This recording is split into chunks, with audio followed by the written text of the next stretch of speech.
এই কাকা এই কাকা আপনি কি করেন না আসলে বায়ুত ওই আচার আগে বানাইছে যে মনে হয় কিছু মশলা কম দিছে হিউন সাইজ যে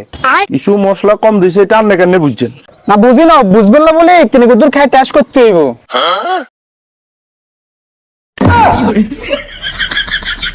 অলটা কম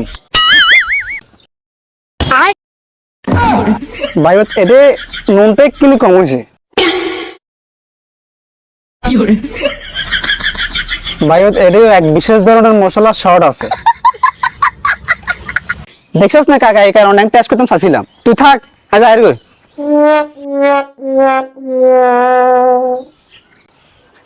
বায়ুত আসার তো যে কাকা আপ দিছি আসার তো নষ্ট হয়ে যাবে গই তো এখন তো হেলা দেন লাগবো এক কাজ কর কাকার এক পলিথিন বান্ধে দিয়ে তোর শাশির সোয়াগত তোরে খামু